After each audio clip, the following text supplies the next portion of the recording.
Hello, today's topic is North Korea, not South Korea.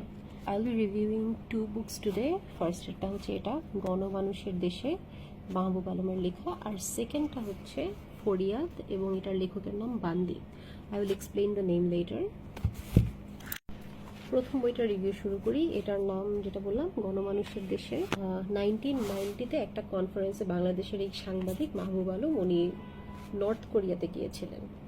I did not know যে north Korea ওই টাইমে open ছিল for outside people.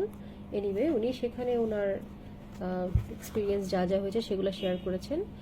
First of all হচ্ছে মানজুংদে children palace visit করেছেন, যেখানে এটা বাচ্চাদের জন্য উন্মুক্ত এবং অনেক বেশি খেলার অপশন আছে। এটা তৈরি করা হয়েছে প্রেসিডেন্ট কিম ইল সাং এর বার্থ প্লেসে, এবং হচ্ছে সেখানে উনি চিলড্রেন্স ইউনিয়ন এবং হচ্ছে কোঅপারেটিভ ফার্ম এগুলোর কথা বলেছেন। চিলড্রেন্স ইউনিয়ন হচ্ছে প্রত্যেকটা স্কুলের মধ্যে বাচ্চাদের ইউনিয়ন থাকে, তারা সেখান থেকে কিছু সমাজসেবামূলক কাজকর্ম করে। এবং হচ্ছে কোঅপারেটিভ ফার্ম কোরিয়া, যেহেতু এটা একটা সমাজতান্ত্রিক দেশ, সেখানে ইন্ডিভিজুয়াল ইনকাম বলতে কিছু নেই। ফার্মিং বা হচ্ছে ইন্ডাস্ট্রিয়ালাইজেশন যা যা হয়, income source, all of those are in cooperation বা আন্ডার দ্য গভর্নমেন্ট। একটা ওয়ার্কার্স পার্টি হচ্ছে এখানকার main party, you know Kim Jong Un and তার আগে তার বাবা ছিল কিম ইল সাং। তারা সবাই হচ্ছে ওই পার্টি থেকে selected or elected whatever it is. And ওই পার্টিরই একটা নিউজ পেপার আছে যেটার নাম হচ্ছে Rodong Sinmun. In Korean language Sinmun means newspaper. তো এখানে উনি হচ্ছে ওনার ঘুরে বেড়ানোর অনেকগুলা কাহিনী বলছেন, যে মানজুংদে পার্কে গেছেন, মিউজিয়াম অফ কোরিয়ান হিস্ট্রিতে গেছেন, এবং নর্থ কোরিয়াতে দুই ধরনের কারেন্সি আছে, একটা হচ্ছে রেড মানি, একটা ব্লু মানি। ব্লু মানি যেটা that can be exchange with foreign currency, and red money হচ্ছে ইউজের জন্য। দেন ওয়েস্ট সি ব্যারেজের কথা বলেছেন, অ্যান্ড এই ব্যারেজের কারণে নাকি এগ্রিকালচার, নর্থ কোরিয়ার এগ্রিকালচার অনেক ইমপ্রুভ করেছে, and they became very affluent. Let me mind you, we are talking about 1990. Keep that in mind. তারপরে হচ্ছে Mount Kumgang and Kuryong Falls visit করেছেন, এবং ওয়াংসংয়ে গেছেন। Then Korean revolution museum, spring art ফেস্টিভ্যালে গেছেন, যেখানে অনেকগুলো দেশ থেকে রিপ্রেজেন্টেটিভ গেছে, ইভেন বাংলাদেশ থেকেও পারফর্মার গেছে ওখানে পারফর্ম করতে। This book is very old, I mean it's written in perspective of 1990। তো উনি তখন ভিজিট করে কোরিয়া, নর্থ কোরিয়াকে বলেছেন গণমানুষের দেশ। এবং আমি গোনা রিড সামথিং ফ্রম হিয়ার। কোরিয়ার অফিস আদালতে কিম ইল সুং এর পাশাপাশি তার পুত্র কোরিয়ার ওয়ার্কার্স পার্টির সম্পাদক কিম জং ইলের প্রতিকৃতিও সর্বোচ্চ, এমনকি ফিল্ম স্টুডিওতেও। কোরিয়ার গ্রামগঞ্জের প্রায় সকল বাড়িতেও এই দুই নেতার ছবি দেখতে পাওয়া যায়। শুধুমাত্র রাষ্ট্র ক্ষমতায় আসীন এজন্য দুই নেতার ছবি ও প্রতিকৃতি, বিষয়টি এমন নয়।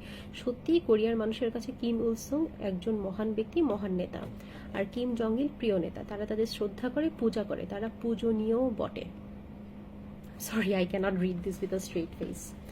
এনিহো, তার মতে নর্থ কোরিয়ার সিস্টেম অনেক ভালো, তারা অনেক affluent and very cultured and very open, and apparently মার্কিন সাম্রাজ্যবাদ পৃথিবীকে ধ্বংস করছে এবং সেটার কবলে পড়েছে South Korea, and North Korea is trying very hard to overcome that and unify the two Koreas, which according to him is the logical step বা logical thing to do.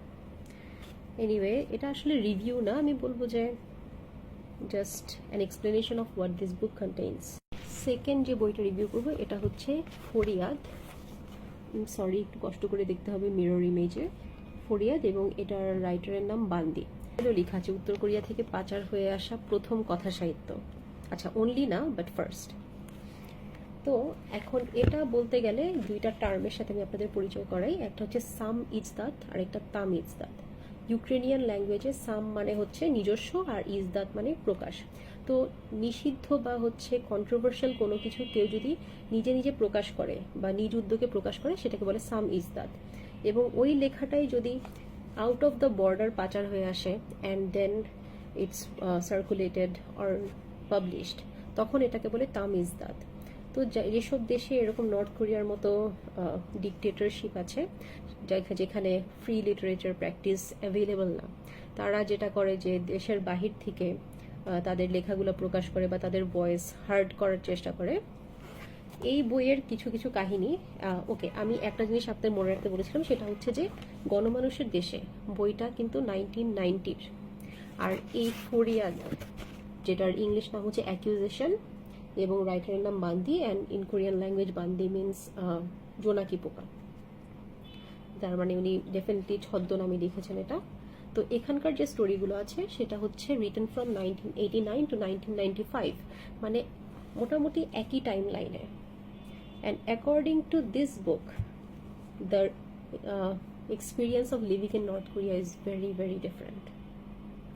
কারণ কি? কারণ হচ্ছে in the 90s there was a massive famine, বা যেটাকে বলে খরা ছিল নর্থ কোরিয়াতে, যার কারণে প্রচুর মানুষ মারা গেছে, প্রচুর মানুষ সাফার করেছে। So the effluent irrigation system or agriculture system that has been spoken in the first book probably does not exist or it is a smoke screen. তো এখানের যেসব কাহিনী আছে সেগুলার আমি বলি। প্রথম যে স্টোরিটা আছে সেটা হচ্ছে দেশ ত্যাগের নথি। সেখানে যেটা হয় যে there is a couple living in Pyongyang, তো তাদের মধ্যে কিছু ভুল বোঝাবুঝি হচ্ছে, কিন্তু দেখা গেল যে লাস্টের দিকে কাপলের মধ্যে যে female, she is actually trying very hard two upgrade the family status of her husbands family, because তার হাজব্যান্ডের ফ্যামিলিতে কোনো একটা জেনারেশনে দে ওয়ার ট্রেটার্স মানে হচ্ছে সাপোর্টার অফ সাউথ কোরিয়া আর supporter of freedom of Korea. তো যার কারণে কোরিয়ার নর্থ কোরিয়ার যে সিস্টেমটা, লাইক তোমার ফ্যামিলিতে কেউ যদি ওইরকম থাকে যে ডেমোক্রেসিকে সাপোর্ট করে, the whole family is tagged and discriminated against as long as they live in the country. এটা ছিল ফার্স্ট গল্প, যে there can't be any signs of traitors, apparent traitors in your family, then you will be discriminated against your whole life. তারপরে আছে প্রেতের শহর।